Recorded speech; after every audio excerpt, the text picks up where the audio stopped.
Broadcasting live from atop the Rocky Mountains, the crossroads of the West. You are listening to the Liberty Roundtable Radio Talk Show.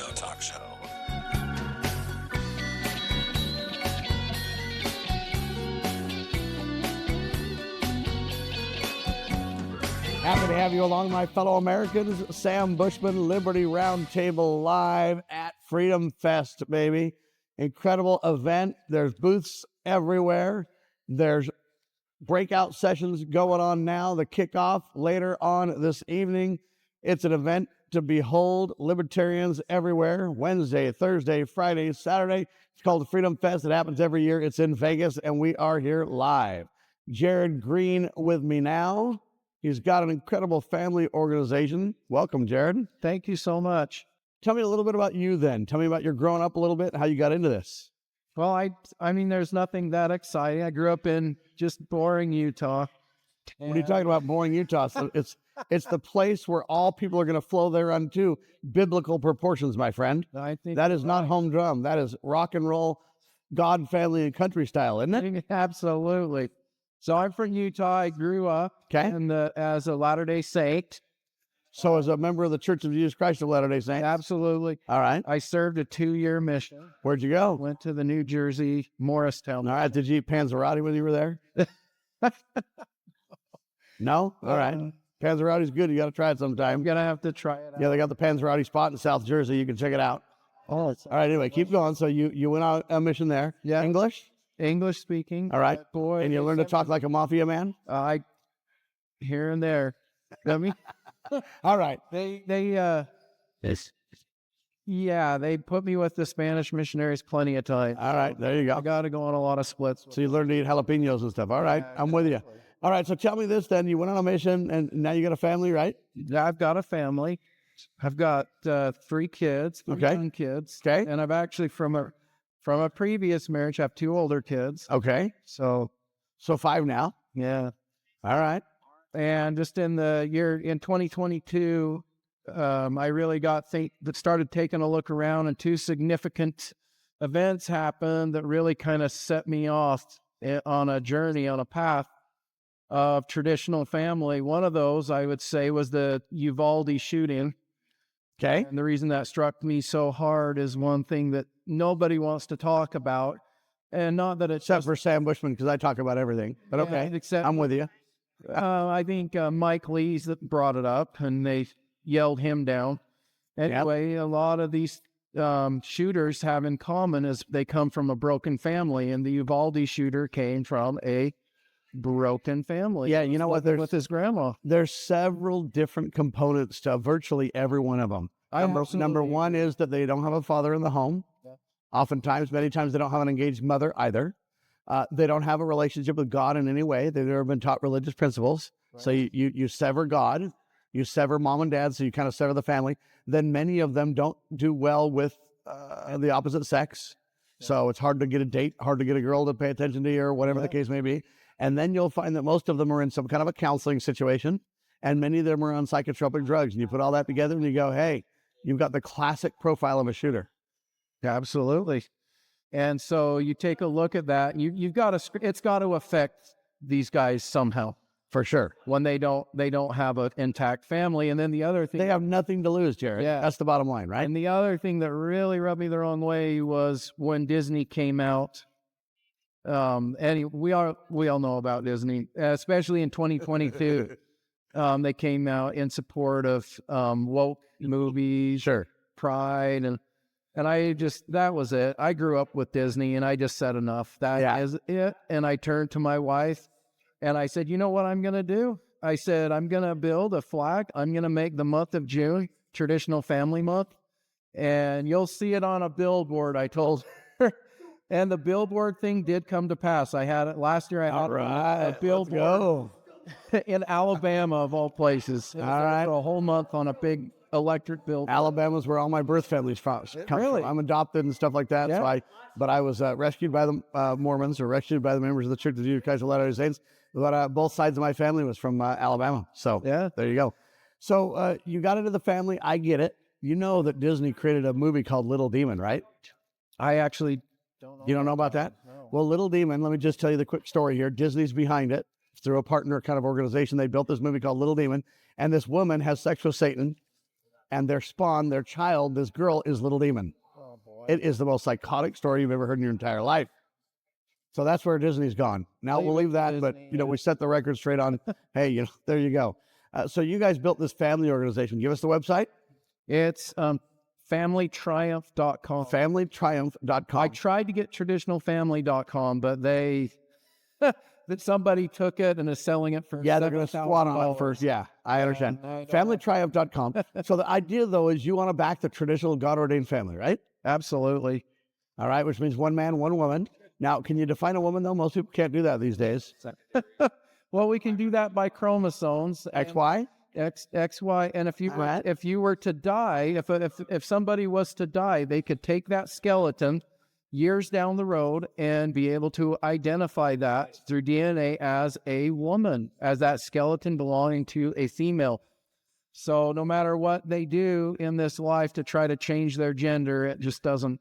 So you've got scientific backed XY. You've also got God ordained male and female created he, them. Yeah. That's kind of a second overlay to that. The other thing is when you say, can you define a woman? I think it's pretty easy for people to realize the difference between men and women, right?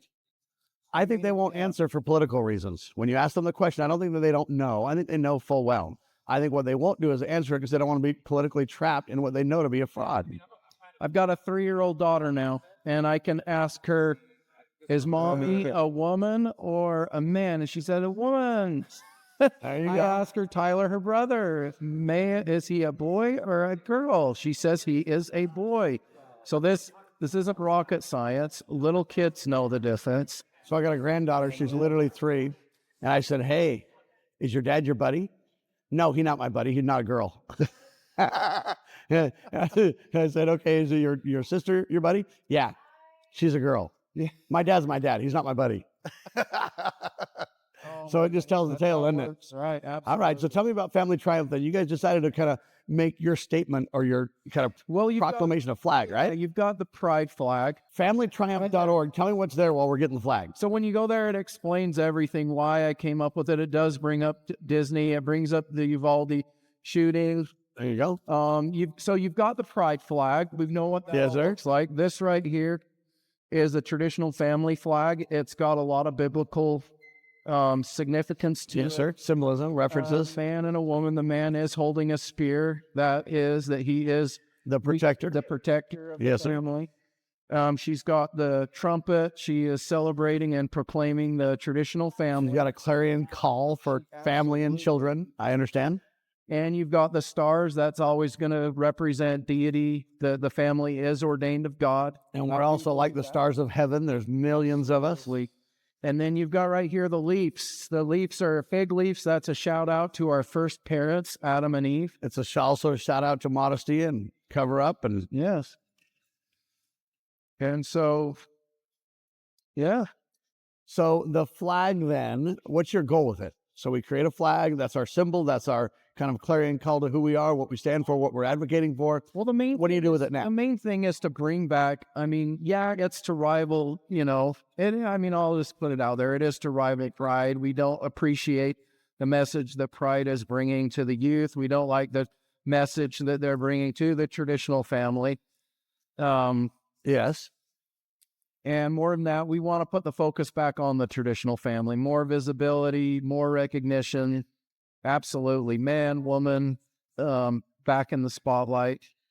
So my son-in-law's got a shirt. It says on the front, Straight Pride. And the back of it says, thank the person that brought you into this world. What I like it. So there you go. So tell me, what are you going to do with it then? We got the flag now as a goal to have everybody put these flags up in their homes. How do we surface this in ways that it's identifiable and usable to gain a following, we've been talking about it just like what we're doing now. The traditional family, it's study-based. Children do have a lot more security. They're a lot more confident when they're raised in a home with a mom and a dad. This is backed by study. It's backed by a gazillion studies, sir. Yeah, they do better in school when they're in an intact family. Their grades are generally better. Sure. It's not to say that someone that comes from a broken home can't have those things. They can. but the studies show that it's harder, more frequent in these situations. Sure, poverty increases. The list goes on and on. Yeah, absolutely. So I got a buddy. His name is Sean Bergen. He was a big New York news reporter, and he was covering a story that was tragic, where a child did something crazy, got out of line. It was a fatherless home, and Sean dared to make the statement on the air. He says, "You know, we got to bring fathers back into the homes." They literally fired him from his position because he stood up for fatherhood. It was a true statement. So they try to make fathers the clown in our society. How do you respond? They do it. They do it in the movies. You know, unfortunately, this started with a program called The Simpsons. And we all think that was funny, but that cartoon was incredibly destructive for our society. And we're still getting repercussions over that because it made Homer look like a big dumb idiot.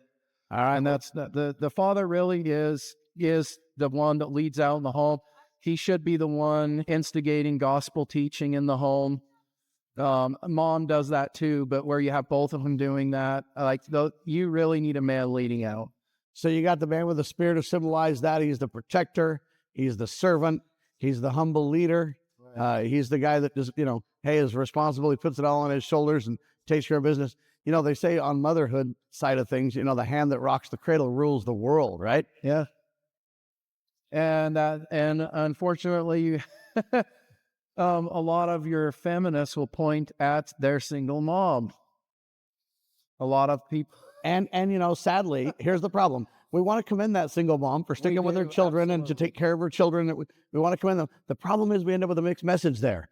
It's like somebody in the military. We want to thank that person that served. At the same time, we don't back unbridled war. At the same time, we don't, back broken homes.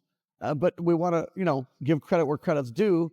And sadly, it goes over wrong sometimes, right? Kind of like a lead balloon in many ways. Yeah. Yet the support is justified, but the real warning, it's kind of like women in society now too. A woman that was in society before was disgraced if she got pregnant out of wedlock or whatever. Yeah. That might be the wrong message in many ways because it's not very kind. At the same time, the opposite's like, hey, what, does she get a brownie button? What do we do?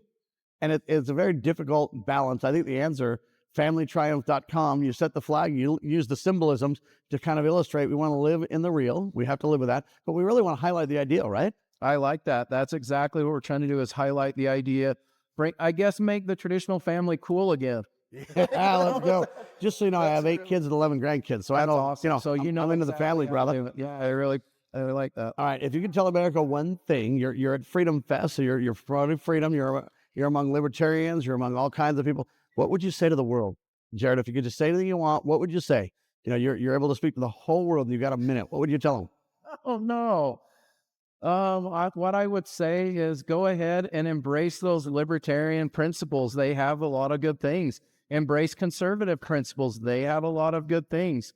Don't get so hung out on the parties, Democrat, Republican. My statement is the party's over, buddy. Vote your conscience. Whatever you do, vote for the best candidates. Vote for those that, are not only going to be moral, we hope they will be, but that are going to go in and do the right things for the people, not become politicians. That happens so many times. Amen to that, Jared. Yeah. Some people say bringing booty back. We're saying we're bringing the traditional family back, ladies and gentlemen. Jared Green style over at familytriumph.com. Check it out, get the flag, and God save the Republic of the United States of America. I couldn't agree more. Thank you.